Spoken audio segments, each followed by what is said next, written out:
murangiza mwicare muri presence y'Imana zamukoze. Thank you. After you're done, kindly sit in the presence of the Lord.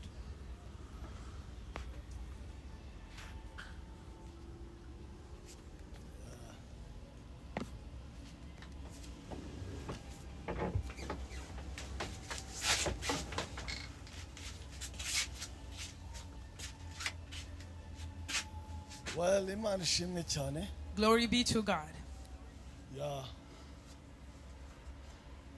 Ariko nagahaye madame akabarambutsa. Let me start by asking my beloved wife to greet you. Amen. Yesu ashimwe. Glory be to God. Yesu ashimwe. Glory be to God. Yesu ashimwe. Glory be to God. Nyuma yo kumva amagambo meza kuriya. After hearing all these beautiful words, Mufashe dushimira abakozi b'Imana. kindly help me to thank the servant of the Masaha Lord. yagiye. We are past the time. Nangiye kuvuga mu kanya turarara. If I start speaking, we might be here Ariko longer. turanezerewe kuza hano. But we are glad to be here. Turi mu bihe byo kwiga gusenga.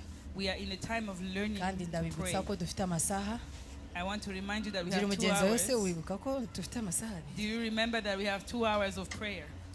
Niyo mpamvu Amen. ndashaka kubaha ijambo rimwe gusa. That's why I'm just going to say one word. Kandi rihora rimfasha cyane One word that always helps me iyo dutekereje gusenga. when we think about prayer.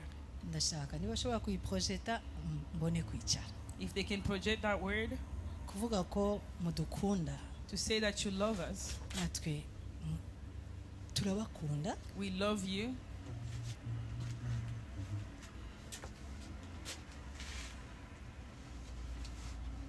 Inosa niwe urimo kudutwara. Innocent is our driver. Kanihanga. We're going to try to hold it Ntabwo together. umuntu amenyereye kumva umuntu amubwira ati ndagukunda. We're not used to hearing people telling you Atari that they gusa love umugabo n'umugore you, not only from a Ngabo. husband and a wife, ariko cyane cyane muri mu nzu y'Imana. specifically in the house of the Lord. Abashumba Pastors, bakenera kumva ari abakristo ari abagenzi babo bababwira ko babakunda. pastors also need to hear either their peers or the Christian tell them that they love them. Bitera bineza neza. It brings you joy. Eh, It brings bineza joy. neza. It brings great joy. Daddy niwe uvuga ngo umuntu wese akenera gukundwa, Daddy likes to say that everybody needs to be loved, needs to akenera feel loved, kwitabwaho. need to be cared Umuntu for. wese akenera mbese bamuha agaciro, Everybody desires to yakira feel agaciro, bamuhe. dignified. Okay, reka ngarukiraho. Zaburi 65 Psalm 65, guhera murongo wa gatatu.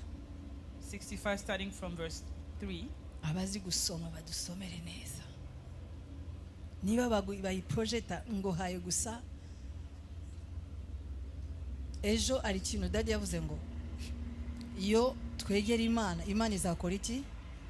Iratwegera. Nanone tutayegereye ntabwo izatwe.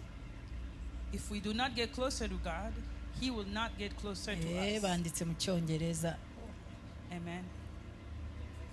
Ani yindi version. Ariko musome mu Kinyarwanda. Wowe wumva gusenga. Abantu bose Amen. bazaza aho uri. When you were over, Mana wowe wumva gusenga. you who hears prayers, Ari gihe usenga utazi ko uzamenye ko hari ukumva. when you pray, you must know that there's someone who's listening to you. We have a God who answer prayers. Dufite Imana yumva amasengesho. Ntabwo ari kumva gusa. Not only listening. Oya, sinzi niba ni hehe mumbabarire. Verse 2. Can you read in English, in French, in You who answers prayer, you who answer. Twese tuvuge. You who answer prayer. You who answer prayer. To you bari you. kuvuga uwu ninde? Vuga neza se. Who are they talking about? To you all people will come. Abantu bose bazajya aho uri. yo mumere Yesu amashyi kuko Give God a round of applause. yasomye ejo avuga ngo He umuntu read wese yegera yesterday. Imana amenye ko iriho Anybody who come closer to God, knowing that He's there, bakwizera ko iriho believing, having faith that He's kandi there, igororera abayishaka bose He will answer the prayer of those who are ariko ntabwo looking. igarukira aho gusa He doesn't only stop there. ndarangiza babwira muri 5 cyangwa 6 bavuga ngo Verse 5. You who answer us with awesome and righteous deeds. urimo kuyisoma nkaho urimo gusoma tu You.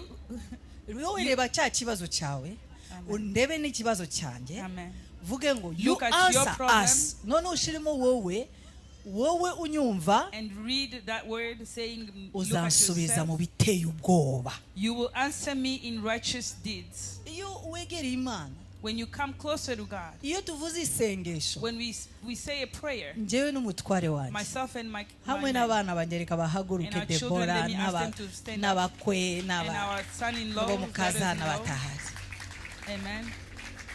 bana b'Imana Children of God. dufite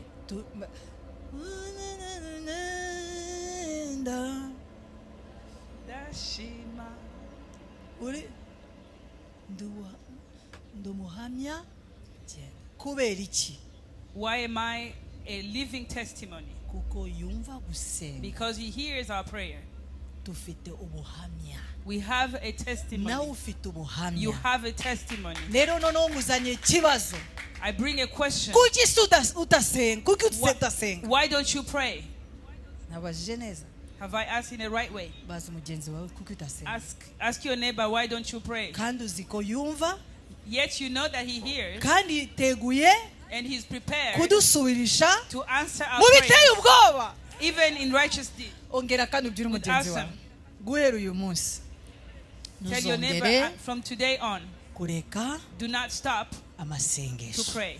kandi From aravuga today ngo on, He says, dusenge pray ureba continually. mugenzi wawe Look at your dusenge neighbor and say, pray continually. bivuge kandi no mu cyongereza Repeat it. Mubivuge mu Kinya- pray Dusenge without uko bivuze budasiba.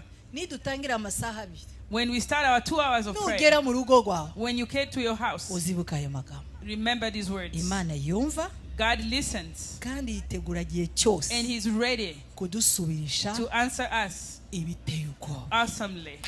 ngewe mbabwira Me, who I'm telling mpagaze you, hano n'umutware wanjye standing here with my husband, atari amasengesho if it wasn't for prayers, sinzi ahantu twari kuba I don't know where we would be. Imana yaradusubije God has answered our kandi prayers iracyadusubiza and He continues to answer our aba prayers. bagabo b'Imana babonye Imana These men of God have seen the Lord kubera kwegera uwo mwami because they've got close to God. uyu munsi turi muri Amerika This day we are in America. tukaza nk'aho abantu bagiye Nyamirambo It's almost as if we are heading to oya Nyamirambo. ntuseke ni ibintu Don't laugh. This bitangaje is important. ntabwo tubifata We do nk'ibisanzwe not take this for oh granted. tuvuye Finland We're coming from oh tuvuye Finland. Germany We're coming from Germany. ntabwo byari It's kera not something to take lightly. twarabirotaka We used to dream about this ariko kuko yumva gusenga because He listened to our prayers. He answers our prayers. mami muri inzo yavuze ngo mami for nation ndi hariya Kinshasa ntabwo narota naza lota tate kuko mawa atako lota Nago narotaga yuko nazaba ngeze hano. no nanjye narondogoye we biraryoshe mikro It is so good to have the microphone ariko kubera tubakunda because we love you. turashaka ko mukunda amasengesho We want you to love prayers. nuvuge ngo utazi gusenga Don't think about not knowing how to pray. dadi ari kwigisha ejo When Daddy was teaching yesterday, iyo ukunze umuntu when you love somebody, ntabwo ubura amagambo yo kubimubwira you don't miss word to tell gira them. umugenzi wawe kuko ukunda Imana Because you love the Lord, ntuzabura amagambo you yo cannot miss kumubwira word to tell Him. si byose Amen. ukundisha Imana yawe Love your Lord. umva ukuza urukundo ufite Imana yawe The love that you have for the Lord ruzagaragara will be seen mu buryo bwawe in your way yo gukominika nayo of communicating with Imana Him. ibamere May the Lord bless you. Amen. nawe uyu munsi uragoye Today is going to be a hard day. kuko ukurikije amarangamutima ntacyo waba ugikoze. If you follow the emotion, you may not reach far. ari amagambo pastor yavuze The word that the pastor said, ari amagambo mama yavuze mu kanya The word that Mommy has spoken right now, ari umwihariko w'iyi gathering y'uyu munsi the particularity of the current gathering, ndumva umuntu warekuye gutya ahirekuye ntabwo yakora. if you just release yourself emotionally, we may not get there. Nihanga ndi kwisuganya kugira ngo ngire icyo So nkora I'm trying to put myself together so that I can, nanjye ndatemba speak to you. mu byo numva umutima. so that I don't pour my emotions. Yes. Amen. Nikindi nuko dufite amasaha abiri yo gusenga nyuma yo kwigisha. Afterward, after our preaching, we will have 2 hours of prayer. Ntabwo dufungirana umuntu ushaka kugenda aragenda ariko ntabwo twavuga gusenga tudasenga. We are not going to ask anybody to stay, but we can't speak about prayer. We will practice prayer. Nta wiga gutwara igare mu gitabo. Nobody learned to ride a bicycle in a book. Usimbukira ku igare You jump on a bike, bakubita hasi kabiri it drop you down twice. gatatu karitwara. The 3rd time you're going. Nta wiga koga mu gitabo. Nobody learns to swim in a book. Usimbukira mu mazi You jump in the water, ugasoma kabiri you swallow twice. gatatu kagenda. The 3rd time you're gone. Rero amasengesho nayo Prayer. kuyavuga udasenga To speak about it without ntacyo praying, yaba asobanuye there's no meaning. kuko ntawe kwigisha gusenga ni ugusenga no kwiga gusenga neza ni ugusenga. The only way you can learn about prayer is putting it in practice. Ariko twebwe rero kuko atugize But us, aratugize amasezerano aratugize because the prayer make who we are. kandi pe nicyo kintu Truly. twumvaga twaraga n'abana bacu That's what we wanted to leave as a legacy for our children. kuko twageze igihe cy'ubwonko no gutekereza no kwiga amashuri no kuba thinkers no gupanga ibintu. We have reached a time where we've been thinkers and planning different projects. Nigeze gutunga imirongo 400 mu mutwe wanjye ya Old Testament. Once I had 400 Bible verses in my head, Imana irambaza akumara iki ko ntayo byaza umusaruro. and the Lord asked me, what do you do with those Bible verses, because you're not putting them Nayo in gukanga action? abantu uyasubiramo cyangwa Is it nayo just to tell people and get them to be, arambwira kuzura imirongo nta numwe ubyaza umusaruro n'amafuti. to have those Bible verses, if you don't use them, is useless. Ejo natangiye mvuga gusenga niki bimaze iki. Yesterday I started by saying what is prayer and what is the purpose of Uyu prayer. munsi ndatanga ingero zo gusenga ariko harongera n'akandi no kwiriza ubusa. Today I'm going to give you examples of prayer, but I'm also going to dwell on fast and fasting. Ngaho badufasha. IT, kindly help us.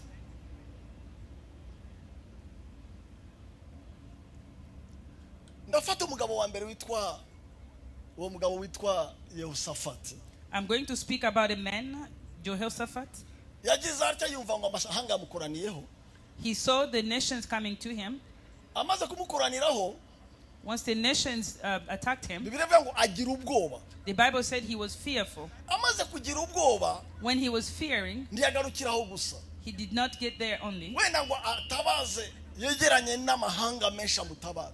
He didn't call other nations to help him. Ariko agira ikintu cyiza cyane kibanziriza ibindi. He had a thought that was better than any other thing he could Hanyuma do. y'ibyo abamuwabu sorry back okay. Hanyuma y'ibyo abamuwabu n'abamoni hamwe n'abamiwemu batera Yehoshafati bajya kumurwanya. That's 3 nations. After this, the Moabites, the Ammonites, and the Mennonites attacked him. Murongo wa kabiri The verse 2 says, murongo wa kabiri avuga ngo some people came and told Jehoshaphat, maze haza abantu bamubwira Yehoshafati bati haje ingabo nyinshi ziguteye ziturutse i Siriya hakurya y'inyanja kandi dore bageze Hasarani kama ariho Engedi gatatu rero. verse 3,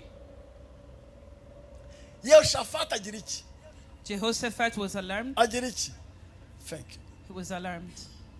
Nta mugabo udatinya. There's no one who does not get alarmed. Bivana n'uburyo ubirwanya cyangwa ubihangana nabyo. It depends on how you face that battle, Atinye that fear. yari afite guhitamo either gushaka Imana cyangwa gushaka abantu. He had to choose to either go to look for God or to look for people. Yashobora guhamagara andi mahanga azamufashe kugira ngo hagane n'andi mahanga. He wanted to find other nation to come help him so that he can attack Ariko mu the other gutinya nations. kwe But in him being fearful, ahitamo neza. he made a great choice. Ahitamo gushaka Uwiteka. He chose to look for the Lord. Iyo utewe When you are attacked, ufite amahitamo you have a choice yo gutabaza abantu, to seek help from yo people, gukora strategy n'amanyanga ushoboye, to seek strategy or means from other ariko people, wanahitamo no gutabaza Uwiteka. but you can also choose to seek the Lord. Gusenga rero ni iki? This is what prayer is. ngo hamwe n'ibyanteye With all that have attacked me, mbisemo gushaka Uwiteka. I've decided to seek the Ubu Lord. rero ko yamushatse This is how he looked for the Lord. ategeka abayuda bose ari we yari ayoboye abategeka kugira gute bivuge cyane. He resolved to Bisubiremo. inquire of the Lord Iri and jambo- proclaim a fast. iri jambo rero Arizona ryanzanira ibibazo cyangwa se ryangizamo kimwe bivana n'abanyumva. Amen. This word may create problem to me in Arizona or may allow people to bless me. uko mu kintu mwubaha ikiryo nacyo kirimo muracyubaha n'imbya murayubaha And the cyane. thing that you respect, I know food is one of them. kandi mbona nabifite se ubundi kuki mutana And you bifungura have the food, why not eating it? kubwira rero abantu bari Arizona Phoenix To tell people in Arizona, Phoenix, bati bimeze nabi hakurya no hakuno there's a problem left and right. hari ibiduhinyuza byinshi There are so many conflicts coming from all over. mufunge amara yanyu igifu cyanyu tugire icyo dukora. Close your womb, your stomach. baba ari bakeya babyumva gutyo Few people only can hear it. ariko ngubwiza ukuri But if I tell you the truth, hari imbaraga mu gufunga igifu, there is power in fasting. hari in closing imbaraga your mu stomach. kunyonga igifu. There's power in closing your stomach. maze imyaka 45 nkorera Imana, It's been 45 years that I'm serving ni the Lord. myinshi cyane. There's a lot of years. natangiye ndi mutoya mfite imisatsi ndi Kongo I Kinshasa, started long ago when I still had my hair and I was ndafite in igihugu, Kinshasa. ndafite indangamuntu, ndafite future, sindi umuzayirwa, sindi umunyarwanda, sinzi naho ndi. I had no country, no passport and no citizenship. mu I didn't bintu know who I byatumye was. Masasu ngihagaze, The reason why me myself I'm impamvu still n'iminsi standing, itanshobora, and the reason the days cannot impamvu overcome ntanasaza, me, and the reason I do impamvu not get old, ntanahemukira n'Imana, the reason I don't namenye gutegeka igifu sin cyanjye, is because I have iyo known biri how to ngombwa control ndagifunga my stomach. ngashaka Imana. I know how to control my stomach and to seek the Lord. iki rero This- benshi baracyanze mu itorero ry'Imana, This is something that many have not understood in the church of the Lord.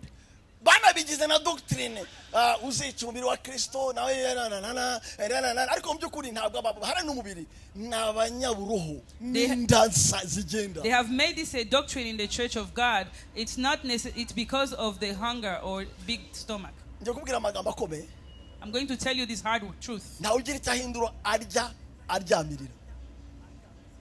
You cannot, No one can change something when you are sleeping longer and not making yourself hungry. actually you Fasting. cannot make any impact in life Ntacyo if you are wahindura. eater and you are a dreamer. Ntacyo wahindura uramutse urya cyangwa ugasinzira cyane. For you to change something, Kugira ngo ugere ku it's gonna kintu cost you to lock your stomach bizagusaba yuko ufunga inda and yawe, see God ushaka Imana, and sleepless. uryame buke, urye wiyirize, ushaka Imana. You may be a good preacher, Ushobora kuba umuvugabutumwa mwiza need for miracle and signs and wonders. ugakora ibitangaza, You're gonna dream to make signs, but you never done anyone. ukarota gukora ibitangaza ariko ntubigereho. Why? Kubera iki? Kubera ko hari ikintu udahindura utabanje guhinduka. Because there's nothing you can change until you change yourself. Kandi mu gihinduka cya mbere ni control kumara no kunda. The first thing that needs to change is your control to your stomach. udashoboye gufata inda yawe ntuzareke umugore w'abandi. If you cannot control your stomach, you cannot control your lust to women. uriya mugabo yarashubijwe. Jehoshaphat received his answer. umurongo wa 15 vuba vuba aravuga ati kubera ko yasenze yirije ubusa Imana imutuhe ijambo, nimwumve bene bayuda mwese namwe baturage b'i Yerusalemu nawe mwami Yoshafati, uku ni ko Uwiteka avuze ngo mwitinya kandi mwe gukurwa umutima n'izo ngabo nyinshi, kuko urugamba atari iki, atari urwanyu. The battle is not yours. Mene magambo ari ikintu. In other words, abakongomani bavuga ijambo ngo the Congolese like to say this word. Asombiye loko yangu. Mene magambo yo bavuze ngo asombiye yangu uruvuga ngo He buys urwara urugamba rwawe yaruwiga mese yarugizurwe. He took your battle and he made it his. Mese asa n'uwaruguze yaruranguye. He bought your battle and made kubera it ko abagabo yours. mugabo ashatse Imana Because those who sought the Lord, imuvana mu ntambara ihindura iyayo. God took that battle and made it his own arabwira battle. humura ntabwo ikiri yawe. He said, do not be feared, that battle is no longer yours. urugamba atari urwanyu Because the battle is not yours. naruranguye. I bought that battle. naruguze I bought that battle. urundeke ndabikora. Leave it to me, I'll do it. Dore 16 kuri The verse 16. ejo muzazamuke mu batere dore bazazamuka batera hajya isize muzabasangaho ikibaya giherera mu butayu bw'Ekezi 17 niho urangurikira muri iyo ntambara ntimuzagomba kurwana. Yeah, for you will not have to fight this battle. Uze kukubwira ngo mu ntambara ntabwo uzarwana kandi intambara yaje ku muryango wabwire ngo ntabwo uzarwana nuko hazabundi uzayirwana wirebera. When you see a battle and you know it's there and they tell you you won't fight, it's because there's someone else who's going to fight that battle. Muzahagarare gusa. You will stand only, take up your position. Nireme indeko gusa. Maze igikuru cyacu bwije. Stand firm and see the deliverance of the Lord. Bivuge gatatu. See the deliverance. Nongera kandi tena kanyuma mbagashingura cumu zana vaccine ya Pfizer Australia zaninga. See the deliverance of the Lord. Johnson see the deliverance of the Lord. See the deliverance of the Lord. Urugamba rwa urwirebera ni nka match ya differ. Hallelujah. If you're looking at hallelujah. Amen. Hallelujah. Wirebere gusa. Just see. Mwirebere agakiza Uwiteka azabaha yemwe bayuda n'abi Yerusalemu mwitinya kandi mwe kwiheba ejo muzabatere kuko Uwiteka ari kumwe nawe. 20 manura hanyuma abayuda bageze ku munara w'abarinzi wo mu butayu basanga ingabo zose zabaye imirambo. When the men of Judah came to the place that overlooked the desert and looked toward the vast army, they saw only dead bodies. Dead bodies only. They did not shoot anyone. Do you see what he did? They put the worship team like the one that was in front here.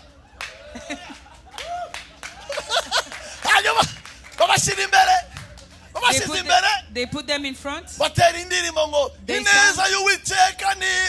sang songs. As they start singing,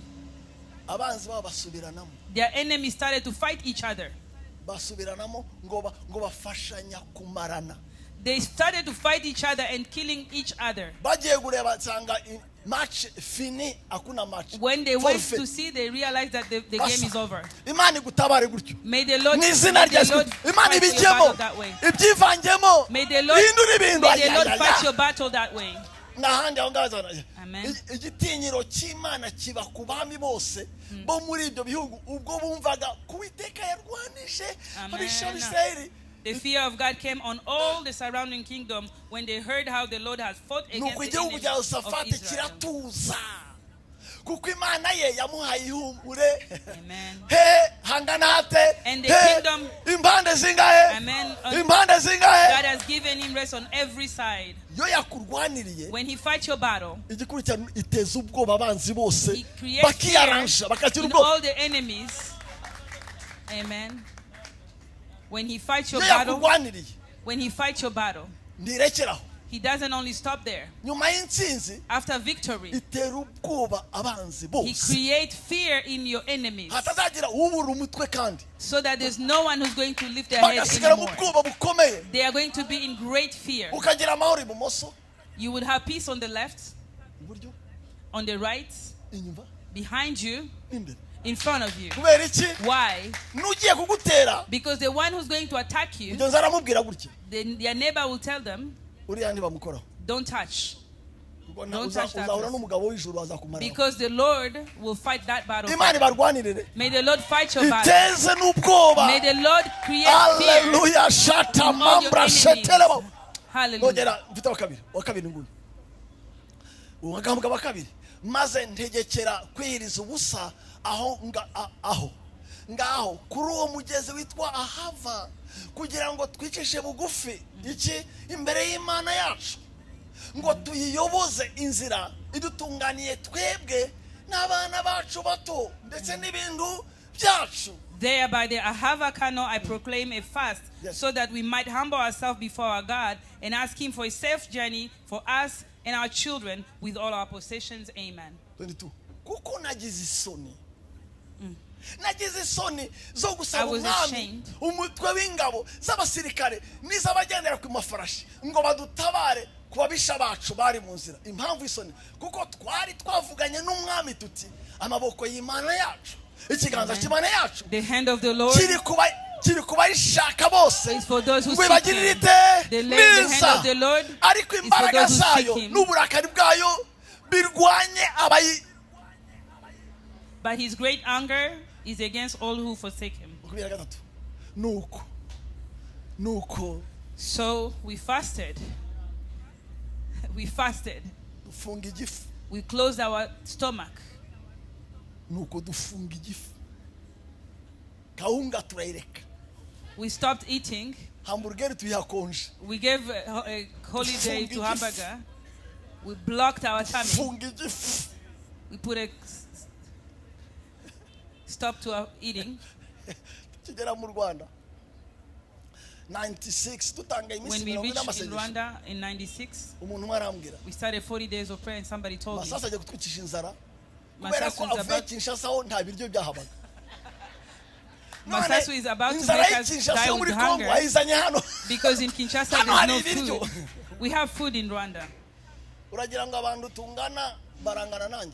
Do you think people who are my age look like me? Nje n'impunzi ya 59 mvukira Cyangugu hariya hafi Kimbogo hariya. I am from Kyangugu and Entere komede Kinyaga hariya ni iwacu hariya ni I'm from iwacu. Kyangugu in Ente. 59 nambuka umupaka njya Kongo. 59, I crossed the border to go in Ari nje Congo. muhererezi iwacu. I was the last born in my family. Mbona mfite imyaka nk'itatu ine. I was 3 or 4 years 59. old. 59. Tujya Kongo. We went to Congo.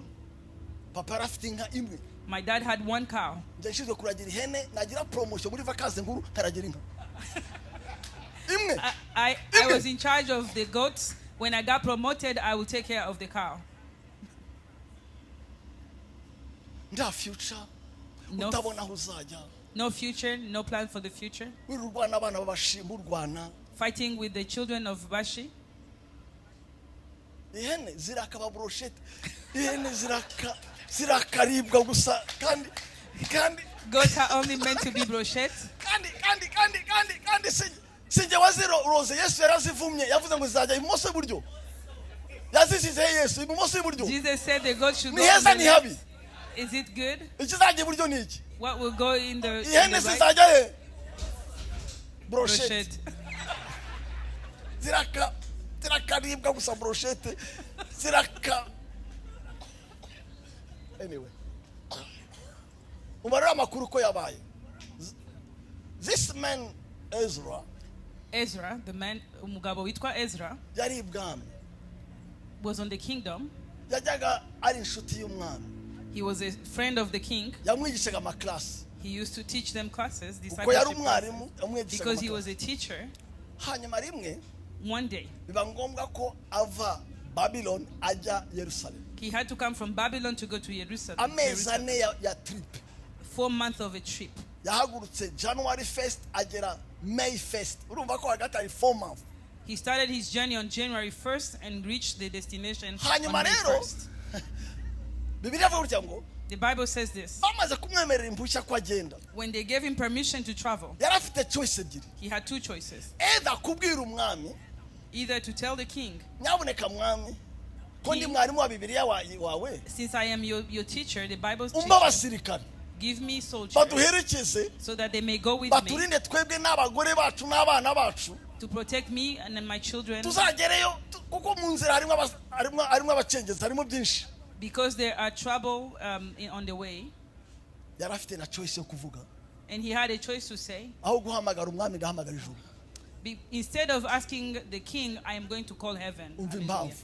This is why. Ngo yagize isoni He was ashamed zo gutukisha Imana ye. to put God to shame. Agize isoni zo kubwira umwami He was ashamed to tell the king, give me some soldiers ngo ume abasirikare, because he has taught him that God in heaven is so powerful to protect his people. kubera yuko yari yamaze kumubwira yuko umwami w'ijuru ari we ashoboye kurinda abantu. So he fears to contradict himself. Yanze kugira ngo yivuguruze. He had shame. He decided to seek God by fasting and prayer instead of seeking king's help. Ahitamo kugira ngo ashake Imana yiriza Senga aho kugira ngo ashake umwami wo kwisi. Abantu benshi ntibakigira isoni zo gutukisha Imana mu kwitabarisha aho bashaka hose n'isirimu. Many people are not ashamed to ask to seek help from people, to not shame God. There's a kind of help you need to not accept, so that you do not put God to shame. Instead of asking help from people, fast, seek God, and He will answer you, so that He may show Himself as God as you spoke about. They need to see the God that you've said. They cannot see God because they helped you. I had some challenges in my leadership. There is a brother from my father's side. He's a person who's not saved. I can help you. Church politics. In the Christian life, you have this politics. I asked him, how do you know about this, and how are you going to help me?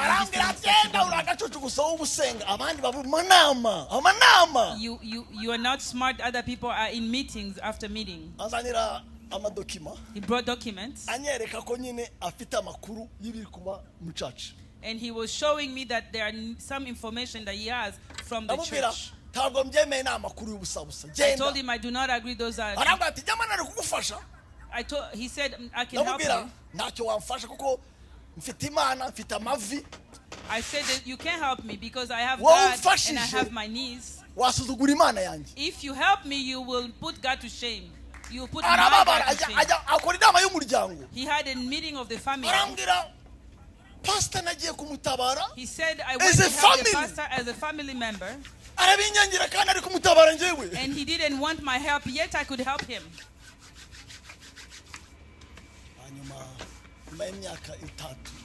Fast forward, after 3 years, 5 years, everything was completed, was done. He told my brother, my elder brother, he said, our brother, he's a stubborn. But the one thing for sure is he has God. He's stubborn, but he has God. He's stubborn, but he has God. And my brother said, why do you say that? I went to help him, and he said no. And he went into 40 days of fast, only drinking water. And God did this and made it happen. And until this day, that person respects me. Amen. He's still not saved. He's a good person. But that person knows that I do not play with my God.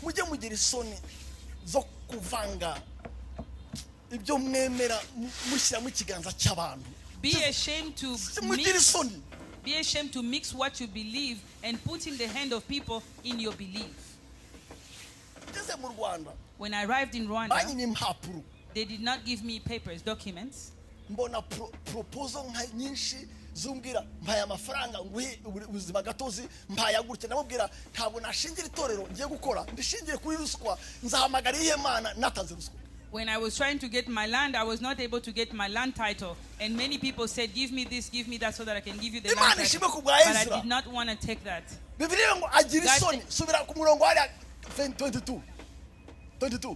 Verse 32.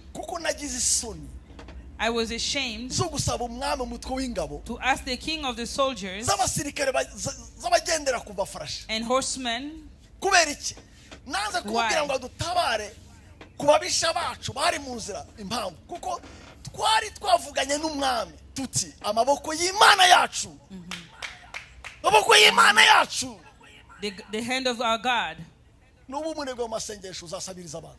If you are weak in prayers, you will ask the people. Uzadependinga n'abantu wakadependize n'ijuru. If you are weak in prayers, you will depend on people instead of depending on God. Zamuru wa gatatu Ezra vuba vuba. Komeza next. Yes. Next. The next person is Esther.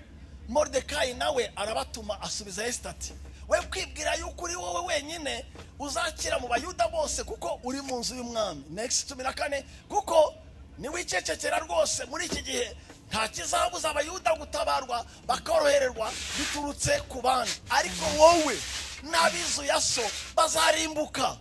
ahari aho icyakwimitse ngo ube umwamikazi si ukugira ngo ugire akamaro mu gihe gisa n'iki. For if you remain silent, this time relief and deliverance for the Jews will arise from another place, but you and your family's family will perish. And who knows that you have come to this royal position for such a time as this. Nuko Esther atuma kuri Mordecai aramusubiza ati. Then Esther sent this reply to Mordecai. Akadagakunda.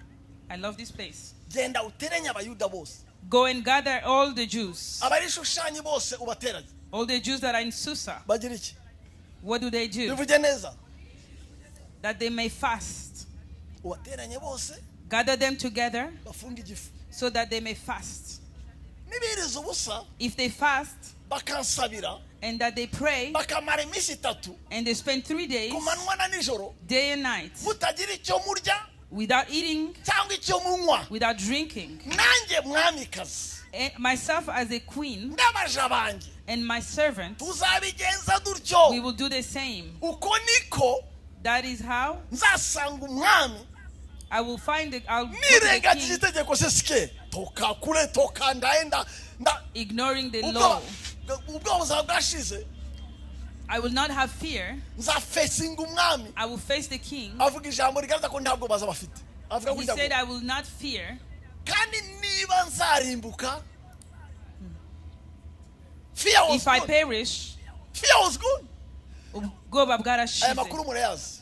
You know this news. Agapfubyi kitwa Hadasa kageze bwami kakibaye mwami kazi hanyuma an orphan who is named Zadasa Esther go to the kingdom, become a queen. Amaze kuba mwami kazi. After she became a queen, kararyoherwa. Was happy. Araryoherwa. She was happy. Hanyuma umwami amara ukwezi atamusura. And God, the king did not go to visit for a month. Nimbari separation, nimbari pause. Whether it's a separation or a pause, but the king did not go to see her for 1 month. After 1 month, Haman made the plan, the evil plan. Haman made an evil plan to kill the Jews. Mordecai sent to Esther. I'm asking you to go see the king.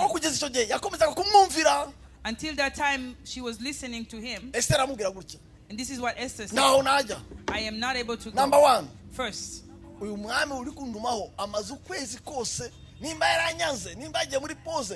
whole month.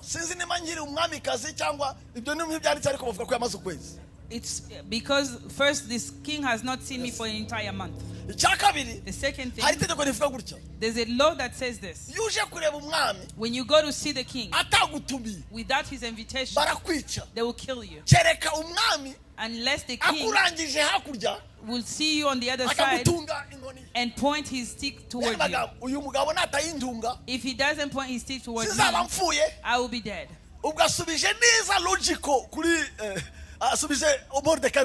She answered in a logical way to Mordecai. And this is what the Mordecai answered. You will not be saved by yourself. I want to inform you, if you do not, deliverance will come from somewhere else. If you do not come forward, our deliverance will come from somewhere else. What I tell you, there are so many other ways the Lord will answer your prayer. I promise you this. There is other way that the Jews could have been delivered without Esther. Ask me. Ask me how. Ask me how. How? Amen. The king would have remembered the work of Mordecai. When he would have remembered, they would have made him go in the city because of his goodness. The same Mordecai who is going to be run through the city, akirebera umwami yacunguza ubuzima bwe, he would have seen the king that he saved, agakiza abayuda, and he would have saved the Jews without Esther's intervention. Whatever you do in the house of the Lord is by grace, because God can use other ways. I see people in the church making themselves a big deal. If you don't have me, you won't succeed. They are singers or they are intercessors, and they probably have money, and they make themselves a big deal. I have a bad news for you. If you die, the church will not die. Because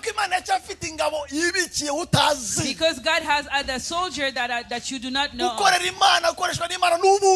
be used by the Lord is by grace. You have to use. Simple. Amen. To be used by God is grace. If Masasu die, but I'm not going to die. BCC will not die. ERC will not die. It may extend even more. There are other people who are not showing their talent because I'm there. To serve the Lord when I'm still breathing is a grace. Please take it as a grace and mercy from above.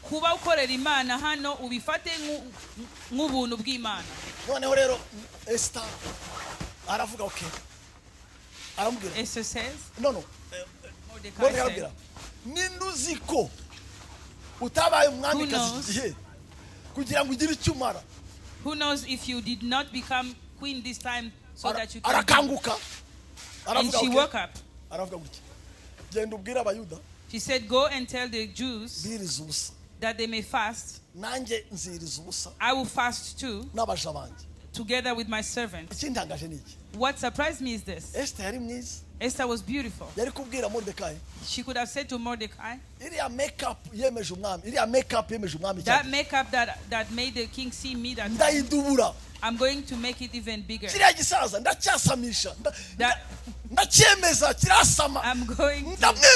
I'm going to do my makeup and make sure that he sees me very well.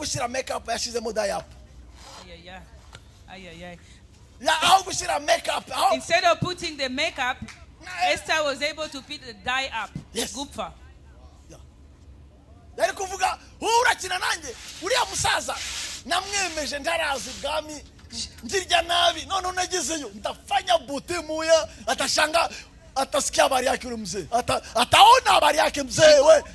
She could have said, I already impressed the king before. Now I'm going to put more makeup to impress him even more. I'm going to put my high heels and I'm going to walk and I'm going to impress him. I'm going to impress that king. I'm going to dress appropriately. I'm going to put my makeup and be on point. biteye ubwoba byo kongera ingohe n'ibisiki n'ibiki n'inzara za kubitara kuri computer uri hano apana ibyo ndavuga ibizima nyene bizima. I'm not talking about adding on some new nails or new lashes. I'm talking about the true makeup. Yes. The one that's going to impress. The one who shook the heart of men. The one that is the king cannot resist. Yes, the king cannot resist. Ariko yaravuze hoya. But she said no. I know how to do it 4x4. I'm not going to go into makeup. I'm going to go on my knees. I'm going to go on my knees for 3 days. For 3 days and 3 nights. And I will change things on my knees. I will change things on my knees. Not in saloon. Not in the saloon to make myself beautiful. Daya. Daya. Gupfa. Not makeup. A woman who spent 3 days and 3 nights without eating. They look good.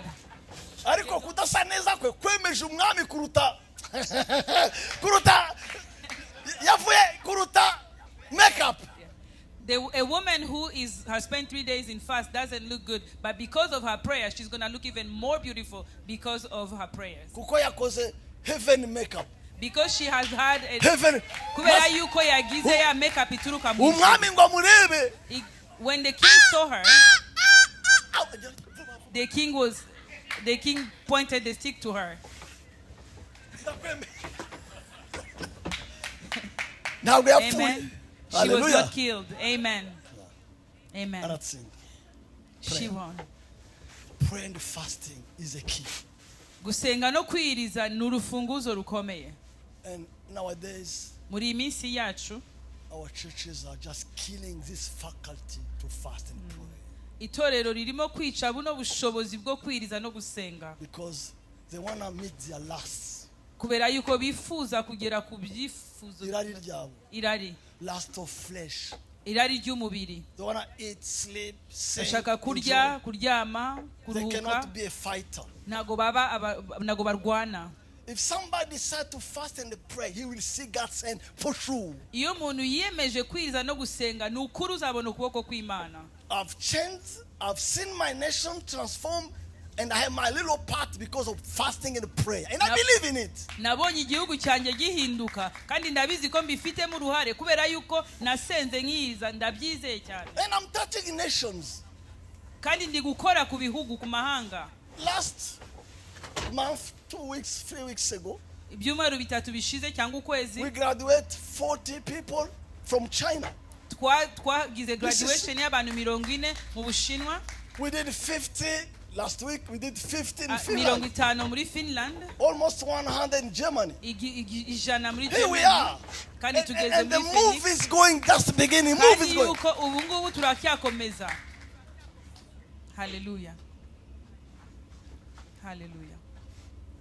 Mama ari kunyibutsa uburyo twabonye kiriya kibanza cya Masoro. Buriya ni ubundi buhamya. Imyaka itatu. Mom is reminding me how we were able to get the land title for Masoro after 3 years. Umudamu warimo ni murumuna wa lete uriya wabaga premier minister igihe indege yagwaga uriya bishe nani Agate Uwiringiyimana.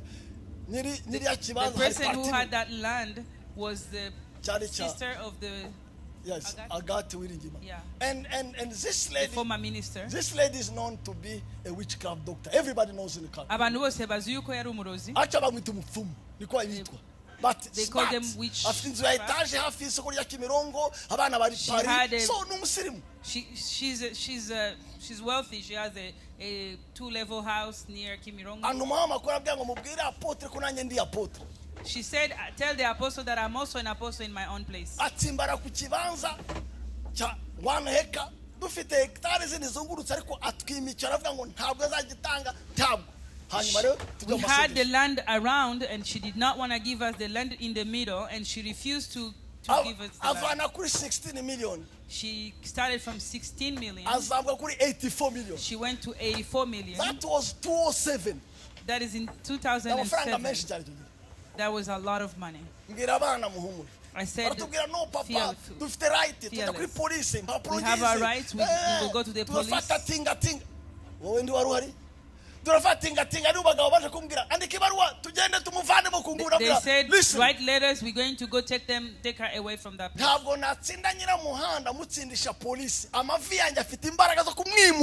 Hallelujah. I am not going to win this battle using the police. My own needs have the ability to get her out of that place. While she's still there, they increase the price for 1 meter. 10 times higher. We went to pray for 7 days. There was a ministerial meeting, and they decreased. Cabinet meeting decreased the cost of a meter. Today, Masoro is our place.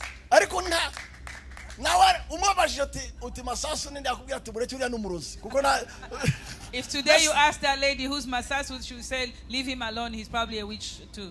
Nababwiye ejo ko twubatse amatorero mu Rwanda nayo bafunze twageze hafi 80 nayo bafunze utigana 10 ariko twayubakije amafaranga atari abanyamerika atari dusabirije amavi. Yesterday I told you that we have constructed over 80 churches in Rwanda, and I'm telling you we do not receive any donation neither from Europe or the United States, just through our needs. You may not accept this. Kutubona hano muri Arizona, kutubona ejo Finland, kutubona gutya. We have no budget for that. We trust God. We pray and we move, and God does. I mean, Hallelujah. I want to tell you, if you see us here in Phoenix, or you see us in Finland, or you see us wherever we be going, it's not because we have a budget. It's because we trust God. The God that we serve is not a God who does not answer prayer. The God who delivered Jehoshaphat, and the one who delivered Ezra, and he who delivered Ezra, and all the Jews, he's not he has not changed. He's still strong. He's able, and he will do it. Won't he do it? He can deliver you too. He will deliver you too. He will change you. In the name of Jesus. Hallelujah. Hallelujah. In the name of Jesus of Nazareth. We have seen cancer being healed. We have seen people resurrecting. We have seen God taking people from ashes. We have seen people who have been seeking jobs and the next day they are giving imbaraga. It is still possible. We are not telling you this just as news. Come to Kigali. We will make you visit. We will show you the work or the effort, the result of faith. Let us go to Ottawa so that they can show you the work of the Lord. God is not a white person. He's God. Hallelujah.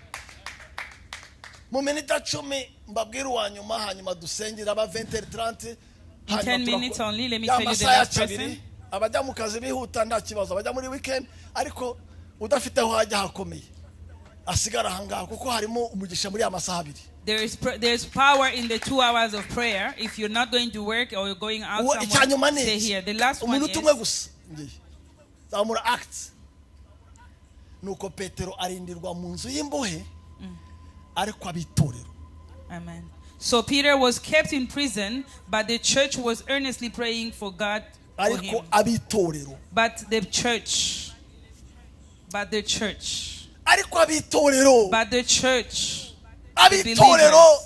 the believers, earnestly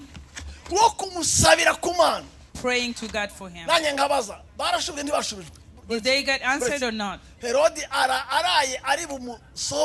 Iryo joro Petero yari ayisinziriye hagati y'abasirikare babiri aboheshejwe iminyururu ibiri abarinzi nabo bari ku rugi barinda inzu y'imbohe urumva double security karindwi nuko marayika w'umwami Imana ahagararaho umucyo waka mu nzu marayika akoma Petero mu mbavu.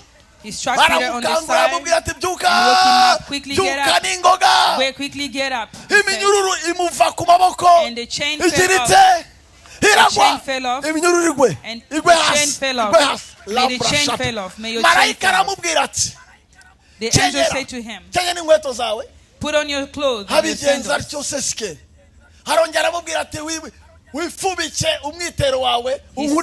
Amen. He said, wrap your cloak around you and follow me.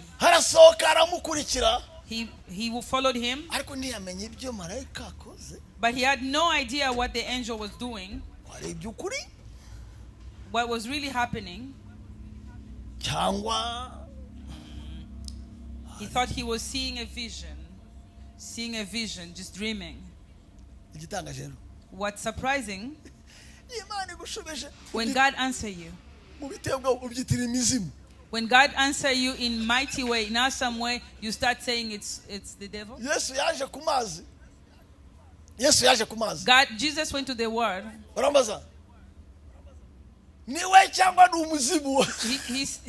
And the disciple said, is it you or is it the devil? He knocked on the door. He knocked on the door when they are asking for his deliverance. They heard him knocking on the door. Rodia went. And Peter knocked and said, who's this? And he said, I'm Peter. Instead of opening,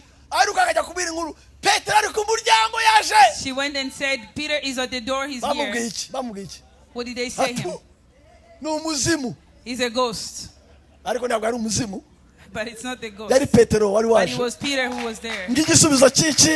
As an answer to prayers. As an answer to prayers.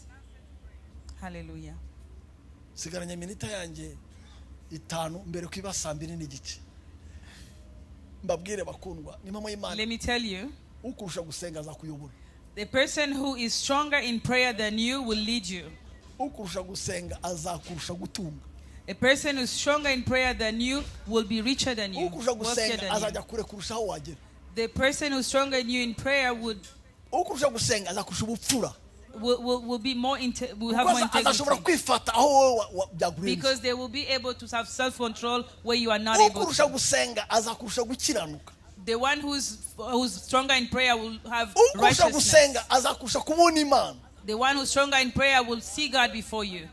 Ibintu bya kera byo kurekera abakecuru n'utwana ngo niko dusenga maze abapastori bafunge ikaravati bashumurinda. This tradition of leaving prayer to the older and the young one, and the pastor will just have a tie on, is old school.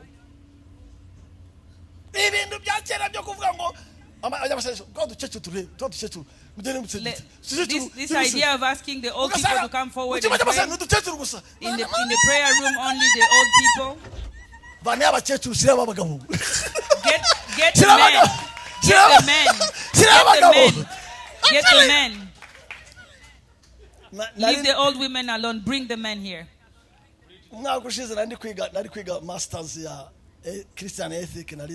Last year I was studying Christian ethic.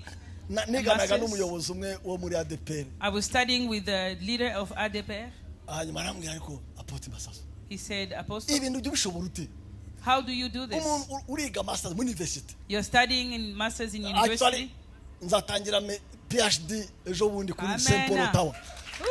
I'm about to start my PhD.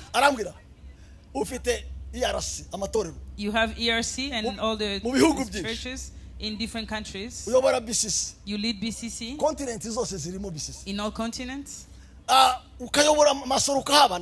you're in Masoro.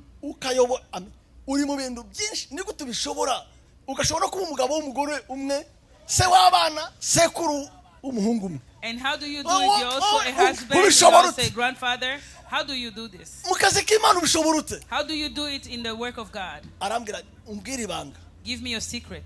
Mubwira ijambo. And I told him, ndamubwira ubuzima bwanjye, my life, na delega ikindi cyose. I can delegate anything else. The one thing I cannot delegate is prayer. When I say it,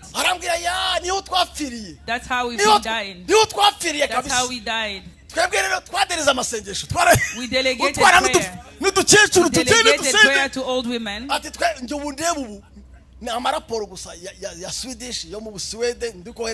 you see me, I'm sending reports to the white people, budget reports. All that is what keeping me busy. Project reports.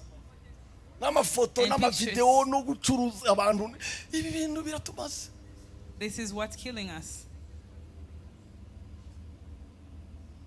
Zacuruza gusenga nunguke kunyurwa kuko mwamari byose. Zacuruza gusenga amahera nayarahera. Zacuruza gusenga. Zacuruza gusenga nunguke kunyurwa kuko mwamari byose. Curuza gusenga nunguke kunyurwa kuko Yesu ari byose.